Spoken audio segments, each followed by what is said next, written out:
Your Creative Push, episode 25. Never be afraid to experiment around and try new things, because that is what takes you forward.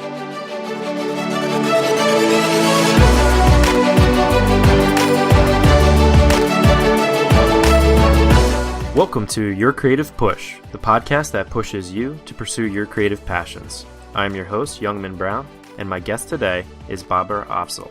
Baber is an award-winning fine art photographer and filmmaker based in Dubai who specializes in creating surrealistic worlds. His work has been published in several internationally renowned books and magazines. A New York Film Academy alumni from Universal Studios, he has also enriched his cinematography and video editing skills while working with renowned production houses in Hollywood, California. Baber, tell me what I missed in that intro, and maybe give us a peek into your personal life. Well, good morning, good afternoon, everyone. It's been almost 6 to 7 years since I've started off doing photography, but professionally I've started it since 6 years. It all started when I was in Pakistan and I was out with my friends and I wanted to just capture some moments because I was like, I hardly take a camera with me. So my sister, she let me borrow her Sony Cybershot back then. So I just took it. I went up with my friends to the mountains, to the Murgala Hills at that time. I just started taking pictures. From that point on, my interest started to develop when I saw that, whoa, I was pretty intrigued by the pictures I was taking. And especially when I started to do some post-processing in it using iPhoto. So that was the most basic platform I really used for editing my images. And I was pretty like, wow, there's so much I can do with this image, just like taking it in and just doing some simple post-processing in it. I was working for Siemens prior to getting into photography. So I left Siemens by end 2009 and decided to pursue photography full-time then. But it was a gradual change, obviously. It didn't happen all of a sudden. But it was something like I let, just go with the flow primarily. So yeah, I used to make cold calls and stuff. So yeah, that was a cutthroat job in itself. Yeah, no, but now it's a different story. It's like a 180 degree turn, Absolutely. And yeah. So and I can tell you that it hasn't been easy.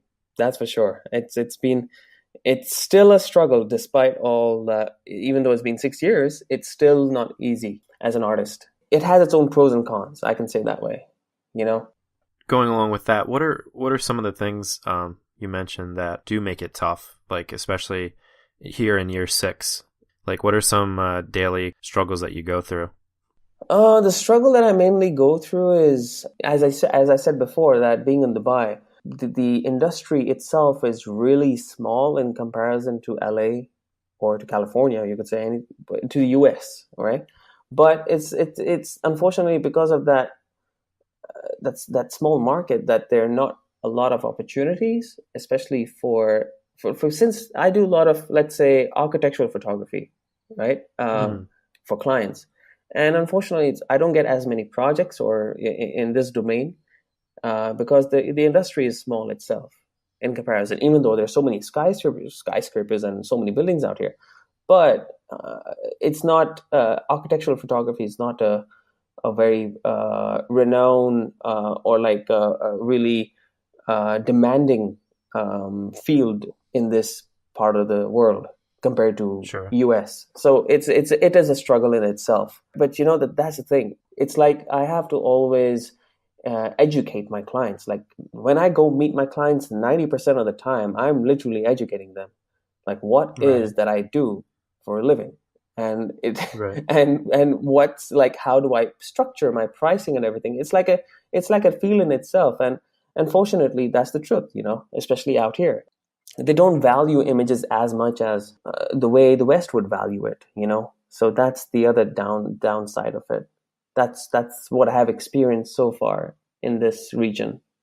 But there are a few clients who value and respect the effort I put in, but I wish it was across the board, So yeah. No, as they should, because your stuff is phenomenal. It's like amazing. And I think when I reached out to you, I said, please come on the podcast. No worries. Thank you so much. Of course. So how exactly would you define fine art photography? Oh boy, there's been so much backlash from some of my photog friends, like fellow photographers, like everyone's got their pretty much own definition of what fine art photography is and what Mhm. isn't. But to me, what I personally believe is fine art photography is primarily like for example, whatever picture you take, how you envision it, and the process in which you take your image through for working on it in terms of post production and making it achieve your vision is a process which I call leads to fine art photography. Like for example, in photojournalism, right? It's not really primarily it's straight out of the camera primarily which they shoot. So they don't do any kind of Mhm. processing on it. So that's just pure photography in its old school terms. But when it comes to fine art, any adjustment you make, for example, you're adjusting the contrast or bringing up the shadows, or you are actually manipulating the image. You are trying to make the image close to the way you envisioned it.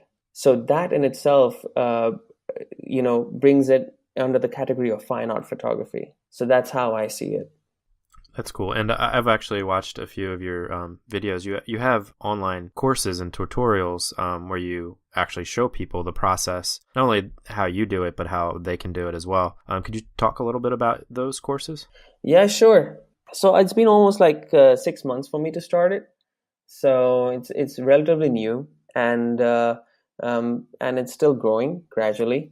And primarily, I release at least one video tutorial a month. The reason I've done it as a subscription model is because is to familiarize my members with the techniques and process I use on each image, because each image is processed uniquely. It's not like, okay, I'm done working on one image, I expect my members to really use that technique on their images. It doesn't work that way. They need to familiarize. My objective is to familiarize them with how I work so that they could be inspired by it. So that's the objective. So working on one image isn't enough to show how it's done. You need to show it time and again on other images. So that's my objective in it. Yeah, because I'm sure each one's kind of like a puzzle that you kind of Oh have yeah, yeah, to yeah, yeah, yeah. figure Each out. Yeah. exactly. Each image has its own challenges. Each image comes with its own vision. It's like the way I envision an image needs to be processed in that particular format. So the style may be somewhat the same, but the techniques that are used can be different in some cases. So that's the thing. Just to make it close to the way I see it. Very cool. And I think, if you're interested in fine art photography or anything like this, definitely check these courses out. You can go to the show notes page at yourcreativepush.com/Baber, that's Baber, and there'll be links there to all his stuff. Now, did you have anything else besides the courses where you kind of teach people?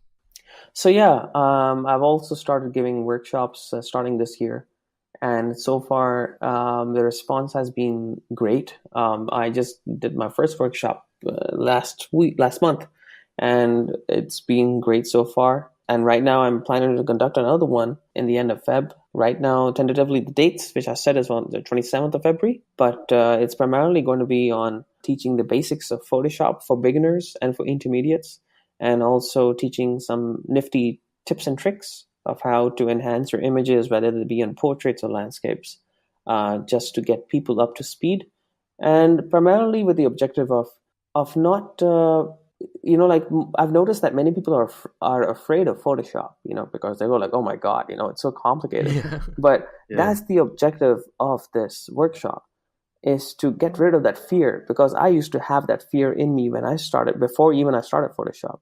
So I know. So that's my objective of this workshop, to get rid of that fear and to help them improve their images and to show them the power of Photoshop, that what they can do once they learn this most basic and the most used techniques which I use in my images for enhancing their images. Cool. And then they'll see it's not this big scary monster. Yeah, yeah, exactly. When I started off photography in 2009, 2010, I was too afraid to touch Photoshop. I didn't touch Photoshop for almost like 2 years. And I was primarily using Aperture and iPhoto. But then I said, you know what? If I have to grow in this field, or at least I need to learn this, I have to learn it. Otherwise, I'll be left behind. So that's when I got the push, just some self motivation to prove really that just go forward with it. Very cool. And that is on the 27th of February, you said? Yeah, the 27th of February. And where can people sign up? They can do it on my website. I'll be opening the workshop in the workshop tabs. There will be an option to do it, to sign up to reserve their seats, and it'll be happening here in Dubai. And it's being done in collaboration with three sponsors like Photography Live. You got Photo Walk Dubai, you got Photography Live, and the Emirates Photography Aviation Club. So they're primarily just supporting this workshop of mine. Very cool. I highly suggest everybody go check that out, especially if you're interested in Photoshop, even slightly, or if you think that Photoshop is this big monster. Don't be scared. Yeah, exactly. So I think for people that are maybe past that step and are already starting to kind of create a body of work themselves, and they want to get their work out there and they want to get more exposure, how would you suggest that? Because your Facebook reach has just exploded. I think in the last 9 months, you were close to 4,000 in July, and now you have almost 250,000 people that like you on Facebook. Is there any reason behind this success? To be honest, I have many questions. Many photographers, friends have asked me the same question, like, well, what the hell have you done Yeah. to, to achieve this? Some don't believe me, some do, but I'm going to be honest with how it's happened. So initially when I started off, I didn't have any faith in my Facebook page, to be honest, because you know how Facebook is, right? They Absolutely. always tend to lower down the reach. They always tend to make sure you pay for it and stuff. I used to believe in it totally. I always did. But then what happened was one day I uploaded an image and I said, okay, fine. I got like almost close to 300 likes, 350 likes, which was pretty bizarre because I've never received so many likes on my image. But then what happened was that I realized that, there's so many great artists other than myself out there whose works deserve to be recognized. So I said, okay, I feel the need to promote these artists on my page, even though I didn't have enough reach back then. I had like only 4,000 or 5,000 followers, but it was something at least, It was like even if 4,000, 5,000 people saw it, it deserves to be known. Oh, absolutely. That's a ton of people. Yeah. So then what happened was, as I gradually started to promote other artists on my page, I started gaining like incremental following on my page. But because I kept sharing on a continuous basis, like 2-3 artists in a day, for example, and gradually it led to a snowball effect, and it just kept growing. It just like one. There was a time, literally, like in a week, I would receive close to 30,000 new followers. I was like, this is insane. Like, I've never received like 30,000 followers in a week. And I'm like questioning myself, like, is this really happening? Like, is this Right. actually, like, I mean, it's scary. Am I being It tricked? honestly is. Yeah, exactly. It's like, I find it was a scary thought, to be honest, because I've never, ever, if you told me 10 years ago that Baber, you would be having 250,000 followers, I would slap you. Go like, this ain't true, man. This can't be. Because, at the end of the day, it's I'm a person of faith, and I believe in I do believe in destiny, yes, but if this is what it's meant to be, then that's how it is, I guess. But many people unfortunately tell me, like, there have been some cases where photographers say this is not how you should run a Facebook page. The Facebook page should be about you and you and you. That's it. I'm like, listen, dude, there's no certain guideline as to how one should run their Facebook page. It is my page. I'll run it the way I want to. And if you've got a problem with me inspiring my followers with other people's works, that's not your problem. It's like, I just want to do it because I'm selfless. I don't care about it. It's like, for me, it's good works deserve to be recognized wherever they are, because I've noticed that these people don't have much of a following and they deserve it, Absolutely. And I think it's not only a good practice just to like kind of, pay it forward to kind of like Yeah, give promotion exactly. without expecting anything in Exactly. I don't return? expect anything in return. And I just find it sad.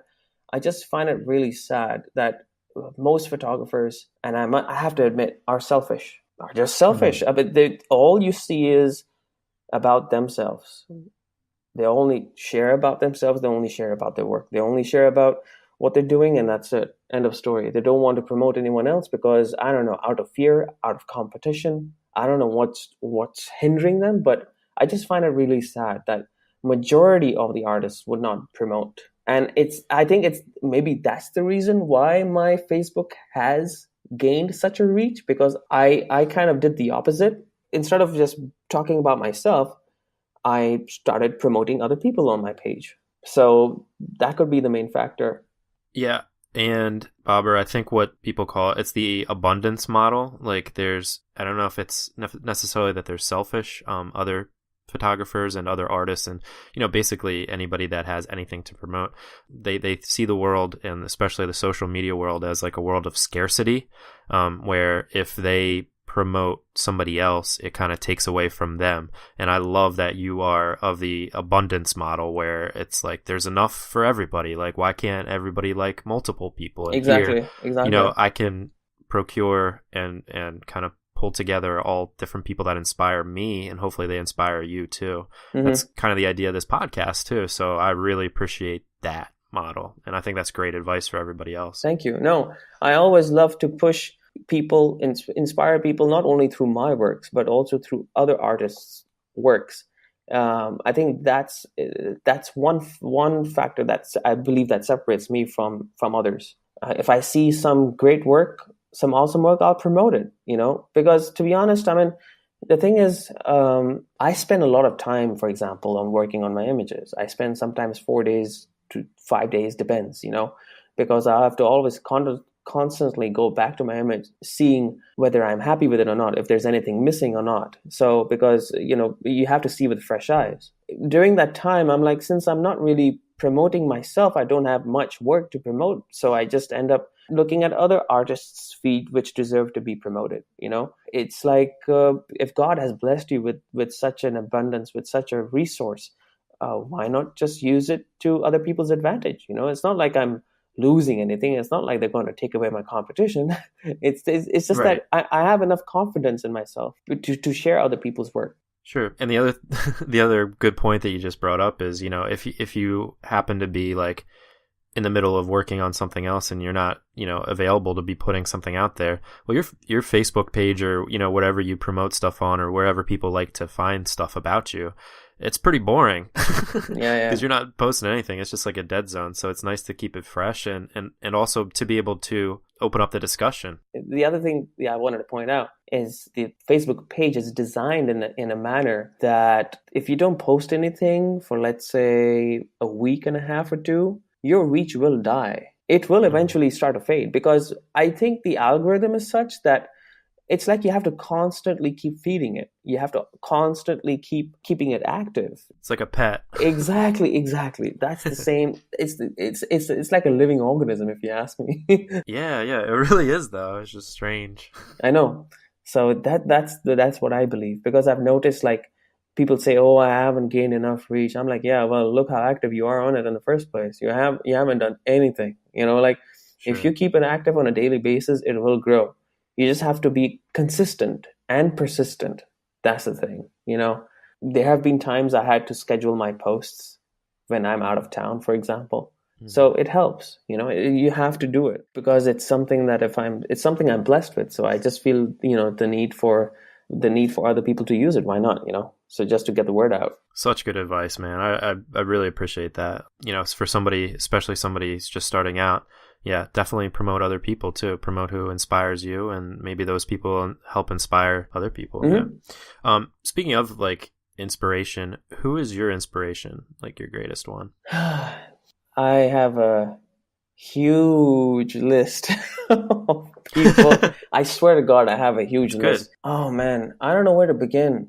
With the amount of promotions I do of other artists on my page, there's nonstop inspiration. I mean, each and every artist can serve as an inspiration, surely. But the ones I truly find inspiring, like, okay, when it comes to, for example, black and white photography or fine art, in that sense, I primarily, for example, love Joel Gingelar's work. He is one of the top uh, and most recognized fine art photographer in black and white primarily. And you have Julia Anna Gospodaro, you've got Athena Carey, you've got Nathan Worth, you've got Steve Max, you've got all these. These are some of them. Mhm. And you've also got, like, for example, in the color spectrum, especially in landscapes, for example, people who have pioneered or at least who excel in that field. You've got Mark Adamus, you've got Ted Gore, you've got Aaron Babnick, you've got Mark Maternick, you got Ryan Dyer, you've got all these fantastic people who serve as a great source of inspiration. And this is one thing I wanted to bring up, which, sorry, I didn't in the beginning. When you were talking about my intro and how I started, I would I can link you guys later. I don't know, in the description if you can. For sure. There's a link in my YouTube which talks about my road to inspiration. So it's like a 40-minute seminar I gave like last year, and I presented it to almost like over 100 people about my journey into photography and how the personal circumstances and events in my life shaped my photography career and my you could say my style. So it's pretty interesting. Very cool. We will definitely link that up. yourcreativepush.com/Baber. All right, Baber, this has been great, but it's time for our final push, Yeah. where I ask you to reach through the microphone and grab the shoulder of one of the listeners that you've already inspired today and kind of give them that final push into taking action into their creative lives. Never be afraid to experiment around and try new things, because that is what takes you forward. It's absolutely fine. Don't be afraid to mimic other people whom you inspire from, because that is how we all began. But eventually, try to develop your own style. Try to develop your own path. Become unique by being yourself and just creating your own portfolio in a certain fashion you want, the way you see it. That's what I believe is important in today's generation. I see many, for example, people who end up copying or starting mimicking other artists, and they continue it for a long time. But it's always great to not forget yourself in the process. So that's an important point I wanted to point out. And always continue to learn, always continue to experiment around, because sometimes happy accidents do happen and works. Happy accidents. And yeah, so that's how I've learned a lot too in my processing skills too. Excellent. And one way to learn, if you're looking to learn, is to check out Baber's tutorials. You can go on his website and find them at baberafzal.com. That's BABERAFZAL.com. And you can also find him on Facebook the same way. And on Instagram, he is Baber Afzal. And basically everywhere, just head to your website and you can find everything, right? Yeah, I think pretty much there, except for I haven't yet linked my Facebook there on it. That is something. It's on my website, but it's at the footnote. That is something I'm working on to bring it up. But I guess the rest is fine. Cool. But my Facebook is primarily pretty much active all the time. So you'll always see me continuously posting pictures of other photographers, which inspire me. So you can always find me there for sure. If you want to message me, go ahead. Excellent. Thanks for that. Not a problem. All right. Baber, thank you so much for coming on the show today and for giving us that push. You're welcome. It was a pleasure. Thank you so much for having me on board. And I hope that my words serve as an inspiration for all young people and upcoming generations. Well, they inspired me, so I'm sure that they will inspire everybody else too. Yeah, hopefully. Thank you. Thanks so much. You're welcome. Huge thank you to Baber for coming on the show. Here's a guy that really, really cares about everyone else, whether you're a fan or another artist. We had a lot of communication back and forth before, during, and after the show. and he wanted to make it the best he possibly could so that as many people could be inspired by his words and by the show as possible.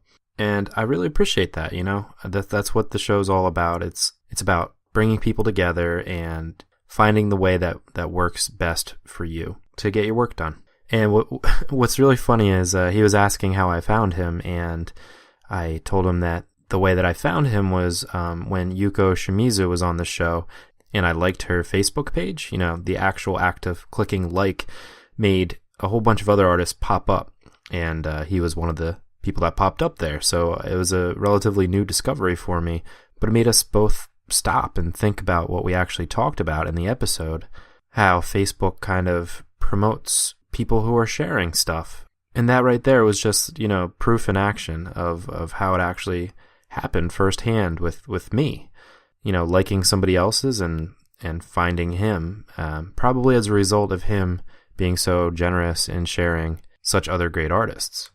So I thought that was really cool.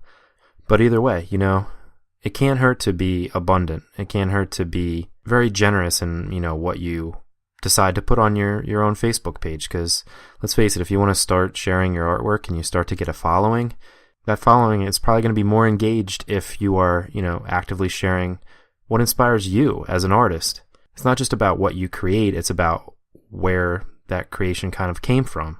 Openly sharing that is, I think, one of the best things you can do, not just for karma, but also it appears for your actual rankings and for Facebook and other social media outlets to further put you out there. So something to think about and something to maybe try. I'd definitely love to hear about your experiences, so please feel free to comment in the show notes page if you have a particular story about that, or if you have an opinion one way or the other. I'd definitely love to hear it.